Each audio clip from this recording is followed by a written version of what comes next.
तो welcome to the new video guys. और आज हम डिस्कस करेंगे CET 2024 यानी कॉमन एंट्रेंस टेस्ट जो कि कंडक्ट करा रहा है SB निर्तार कॉलेज, जो कि पहले कराता था NILD। और आज इस वीडियो हम डिस्कस करेंगे कि एडमिशन आपके कैसे होंगे, एग्ज़ाम कैसे होगा, आपका सब्जेक्ट सिलेबस क्या है, और मैं आपको MCQ यानी कि जो क्वेश्चन आते हैं उसका क्वेश्चन पेपर भी आपको दिखाऊंगा जो पिछले साल आया था। तो वीडियो को स्टार्ट करते हैं। CET एग्ज़ाम जिसके अंदर आपके 4 कॉलेजेस आते हैं और इस साल आपको एक कॉलेज एक्स्ट्रा जुड़ चुका है। तो पहले उन 4 कॉलेज के बारे में बताता हूँ और ये 4 कॉलेजेस क्या क्या कोर्सेज कराते हैं। तो पहला कॉलेज है आपका SB निर्तार कटक उड़ीसा, दूसरा कॉलेज है NILD कोलकाता, तीसरा कॉलेज है NIPMD चेन्नई, और चौथा कॉलेज है PDU NIPPD न्यू दिल्ली, जिसे IPH के नाम से जाना जाता है। ये 4 कॉलेजेस आपको BPT, BOT, BOPO कराते हैं। और जो एक लास्ट कॉलेज है जो कि ऐड हुआ है, जो कि SB निर्तार के अंदर ही आता है, उसका नाम है CRC SRE गुवाहाटी। तो अब बात करते हैं शेड्यूल ऑफ एग्ज़ाम।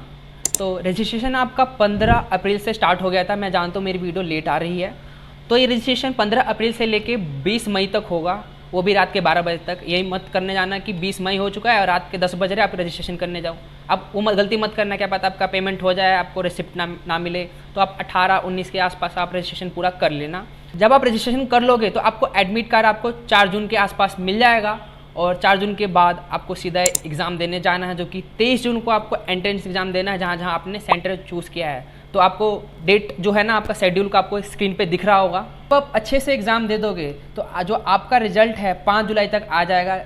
जो भी ये डेट है ना, जैसे कि आपका एग्ज़ाम कब होगा है ना, और कब रिजल्ट आ जाएगा, ये चीज़ ना टेंटेटिव है, यानी कि बदल सकते हैं, आगे पीछे ही हो सकता है। ठीक है, वो ध्यान रखना, आपको मेल वगैरह आ जाएगा। जो भी चेंजेस होंगे आपको मेल में मिल जाएगा।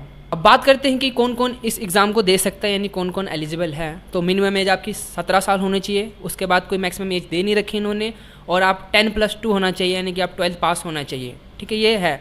और 50% आपके मार्क्सिस होने चाहिए, PCM हो या PCB हो। ठीक है, अब बात करते हैं कि अप्लाई कैसे करना है। तो जो मैंने लिंक डिस्क्रिप्शन में डाल रखी हैं, आप जाके वहाँ पर लिंक को क्लिक करिए और थोड़ा ब्राउज़र को उसको डाउनलोड करना, उसे ध्यान से पढ़ना। ध्यान से पढ़ने के बाद ही आप रजिस्ट्रेशन करना, और रजिस्ट्रेशन करने के बाद आपके पास जो रिसिप्ट आएगी उस रिसिप्ट को रखना और वेट करना कि कब आपका एडमिट कार्ड आ रहा है। अब आपने फॉर्म भर दे, रजिस्ट्रेशन कर दिया।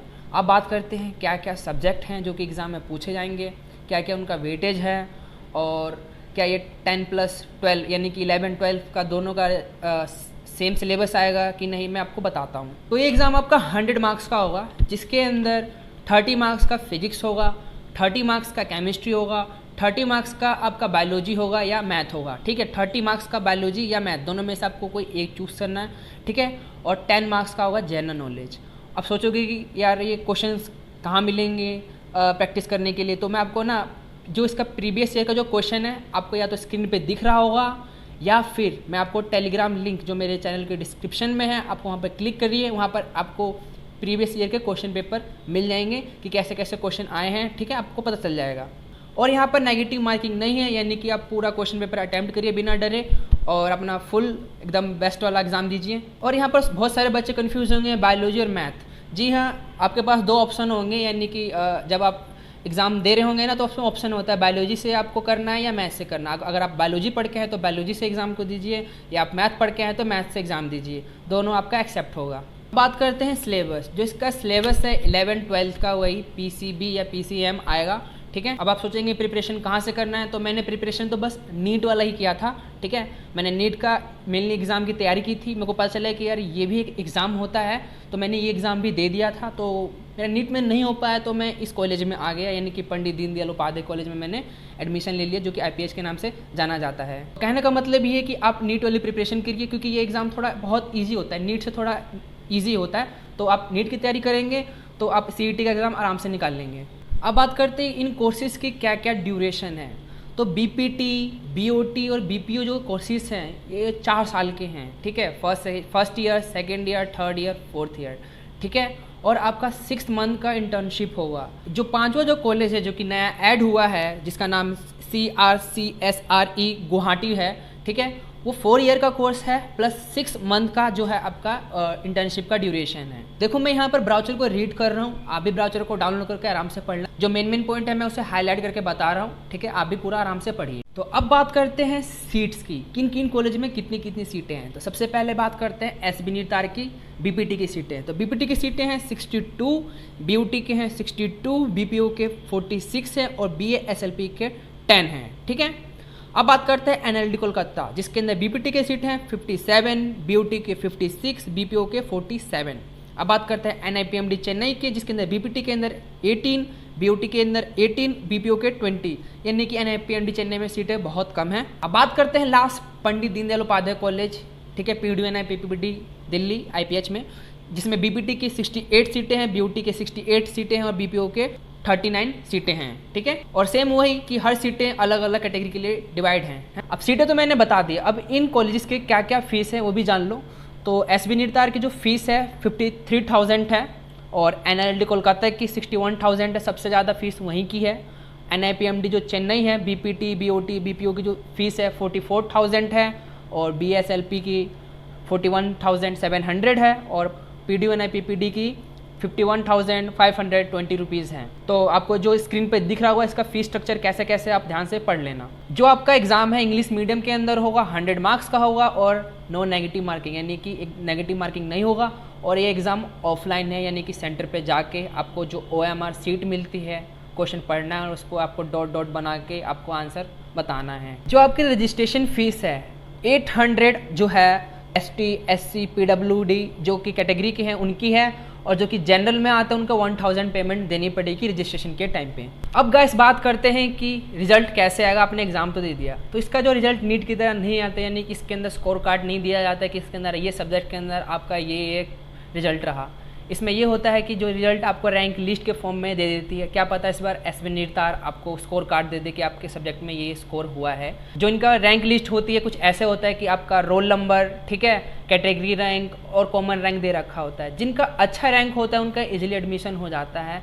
1 से लेके 300 के आसपास जो स्टूडेंट होता है ना, उनका जो भी कोर्स करना चाहते हैं, जिस कॉलेज में करना चाहते हैं, ईजिली हो जाता है।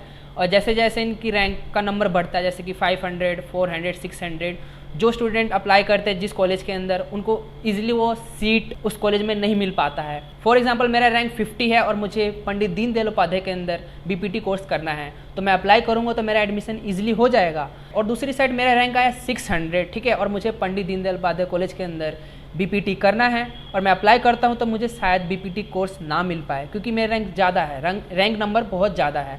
तो आप ऐसे समझ सकते हो, ठीक है। तो कोशिश करना कि आप अच्छा एग्ज़ाम दो और आपका जो रैंक है 1 से 300 के आसपास लो, जिससे आप जिस कॉलेज में चाहते हो एडमिशन और जो कोर्स करना चाहते हो आपको इजीली मिल जाए। तो आपको समझ आ जाएगा जब आपको रिजल्ट मिलेगा। अब करते हैं डॉक्यूमेंट वेरिफिकेशन के लिए। आपने एग्जाम दे दिया, आपको जिस कॉलेज में जो कोर्स चाहिए तो वो आपको मिल गया। अब डॉक्यूमेंट वेरिफिकेशन के लिए क्या क्या डॉक्यूमेंट की नीड है उनके लिए, सारे डॉक्यूमेंट वेरिफिकेशन के लिए जो आप कॉलेज चूज़ करोगे उस कॉलेज में आपको सारे डॉक्यूमेंट ले जाना है।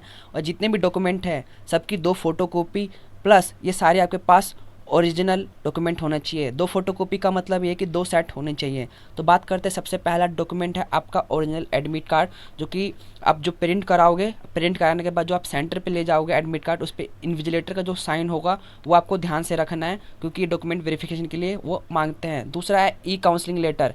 जब आपका रिजल्ट आ जाएगा तो आपको काउंसलिंग लेटर आपके मेल पर आता है, तो उसको प्रिंट करा के ले जाना है।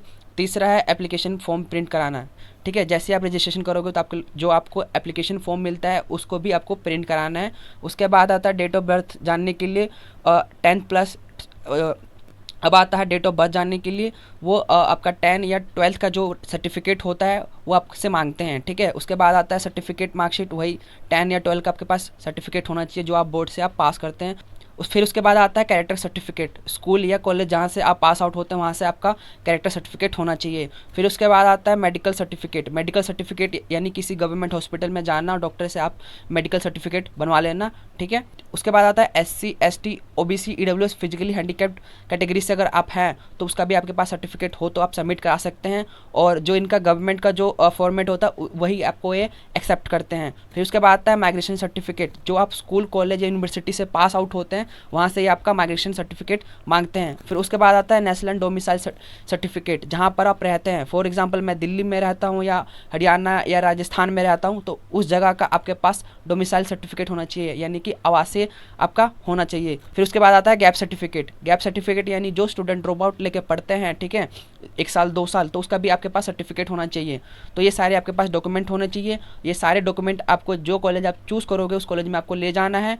अब गाइस बात करते हैं काउंसलिंग के बारे में। जो काउंसलिंग आपका ये मेरिट लिस्ट या रैंक के अकॉर्डिंग होगा, जो कि आप स्कोर करते हो उसके हिसाब से होगा, कोई कट ऑफ के हिसाब से नहीं होता है, और ये काउंसलिंग आपका ऑनलाइन होगा, ठीक है। तो फर्स्ट राउंड आपका जो काउंसलिंग का है वो है 12 जुलाई को है, जिसके अंदर आपको 15 प्रेफरेंस दी जाएगी सीट भरने के लिए, ठीक है। मिनिमम 1 है और मैक्सिमम 15, ठीक है। ये जितना भी काउंसलिंग का प्रोसीजर है आपका SB निर्धार वेबसाइट में ही होगा। फॉर एग्जांपल आपको प्रेफरेंस कैसे फिल करना है, मान लो मेरे को SB निर्धार के अंदर BPT करना है, तो मेरा पहला प्रेफरेंस मेरा BPT होगा SB निर्धार के अंदर। फिर मान लो दूसरा प्रेफरेंस मेरा पंडित दीनदयाल उपाध्याय के अंदर होगा, BPT का प्रेफरेंस। फिर उसके बाद मेरा NIPMD का होगा, फिर उसके बाद NLD का होगा, यानी कि मेरे को ऐसे ऐसे फिल करना है BPT के लिए, ठीक है। फिर मान लो उसके बाद BOT करना चाहते हो, फिर BOT का प्रेफरेंस दीजिए, ठीक है। फिर BPO को करना है तो BPO का प्रेफरेंस दीजिए। जो पहले करना है तो उसको सबसे पहले प्रेफरेंस देना है। आपके पास मिनिमम 1 है और मैक्सिमम 15 है, ठीक है।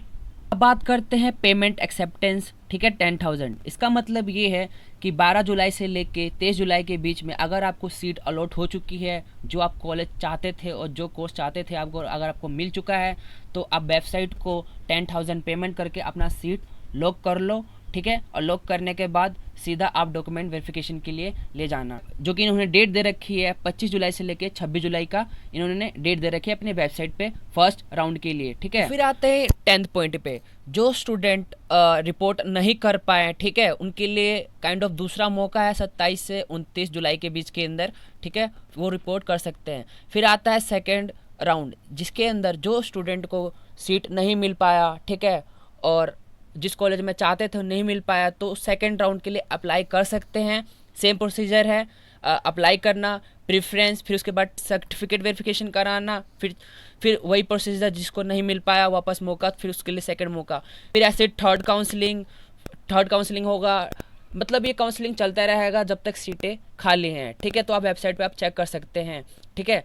और ये पेमेंट जो 10,000 है शायद आपको एक बार करना है, और जब आपको सीट नहीं मिल पाई, अगर आपको अपग्रेड करना है सेकंड काउंसलिंग के लिए, तो आप अपग्रेड कर सकते हैं। और जितना भी है ये वेबसाइट पे होगा। अगर आपको वीडियो अच्छी लगी तो वीडियो को लाइक करना, कमेंट करना जो आपको डाउट है, और आप इंस्टाग्राम पे या टेलीग्राम पे मुझे ज्वाइन कर सकते हैं, ठीक है। और बात रहे MCQ की, तो MCQ भी आपको इंस्टाग्राम पे या टेलीग्राम पे आपको डाल दूंगा। मेनली मैं टेलीग्राम पे डाल दूंगा, जो कि डिस्क्रिप्शन में है। Thank you for watching.